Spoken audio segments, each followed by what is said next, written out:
Everybody stumbles. Everybody.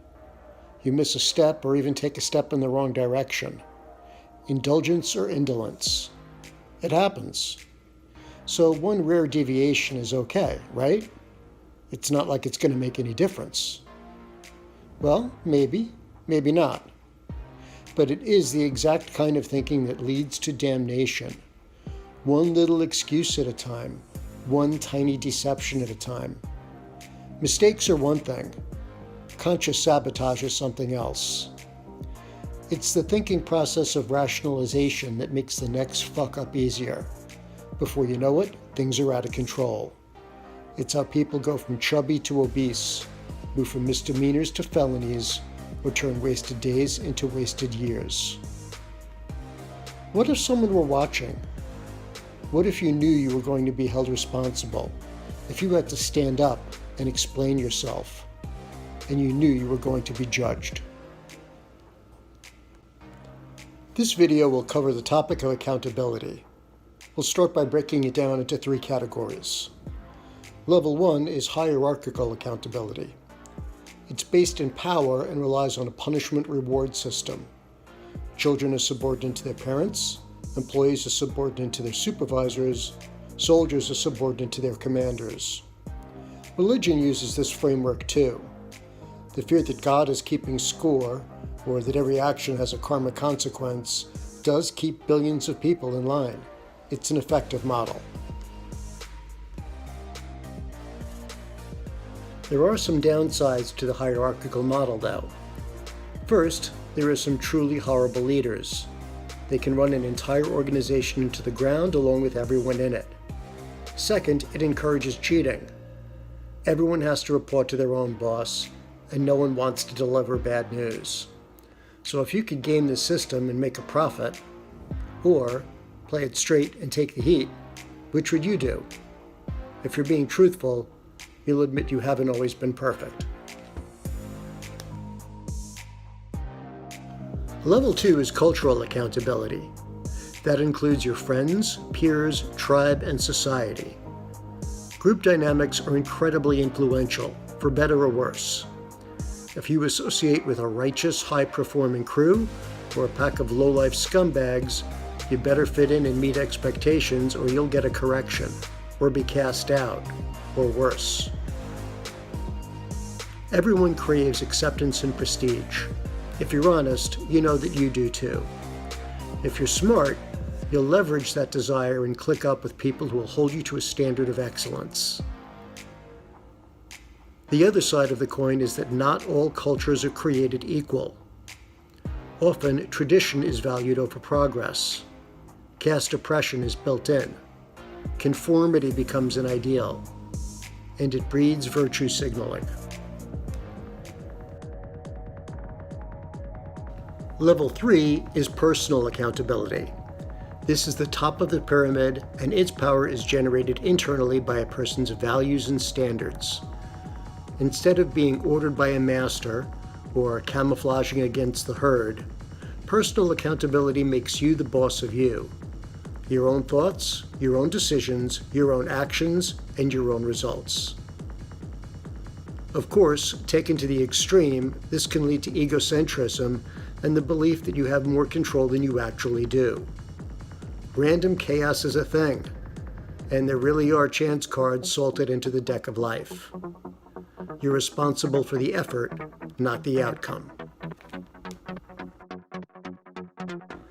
Now that we've established a framework to operate in, here are 4 dependable techniques to maximize your results.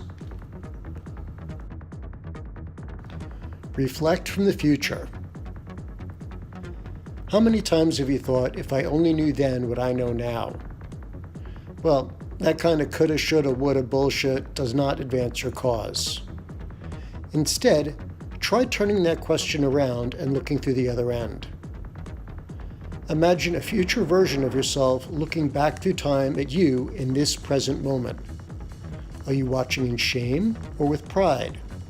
Are you screaming a warning at yourself, or are you cheering? This technique works in the blink of an eye.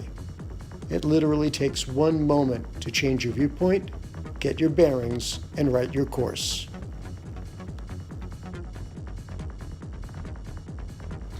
Evening review.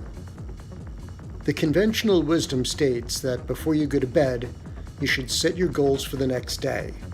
Make a to-do list and organize things so you can hit the ground running as soon as your eyes open. It's an excellent strategy. Marcus Aurelius and Seneca had a different take. At the end of the day, they would spend some time doing an introspective review. Their approach? Conceal nothing from yourself and ask, what did I accomplish? What vice did I resist? What did I do well? Where can I improve? Recognize your failures, forgive yourself, and vow to do better. Obviously, if you've done something truly contemptible, you should lose sleep over it. You've got to make amends and cut that shit out. Get some skin in the game. Most New Year's resolutions fail. Most gym memberships go unused. Most wannabe entrepreneurs never even make a business plan. Face it, most of us have grand ambitions and dismal results.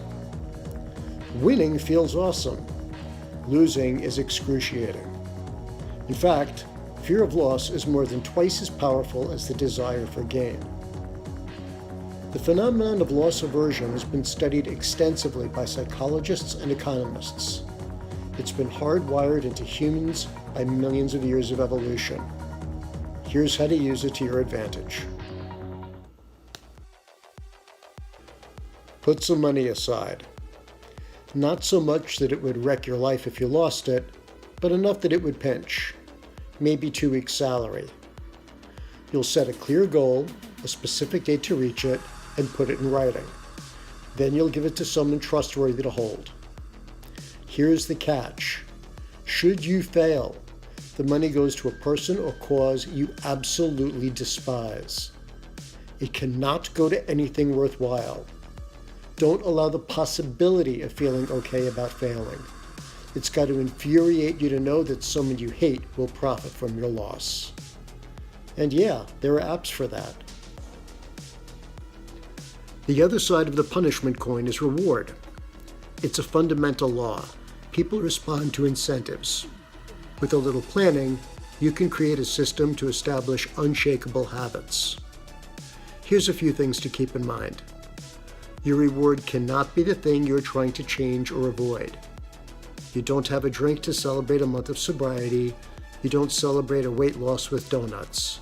Make sure the reward is appropriate. The reward comes after the behavior, never before. Frequent, small rewards that reinforce behavior are better than the promise of one big payoff in the future. Atomic Habits by James Clear is the definitive book on the subject. Check it out. All right, here are the takeaways. There are 3 categories of accountability: hierarchical, cultural, and personal. 4 techniques you can use to harness the power of accountability are looking back from the future, the evening review, getting skin in the game, and setting up a system of rewards. You are accountable to your family, to your tribe, to your higher power, and to yourself. I wish you well. Be excellent.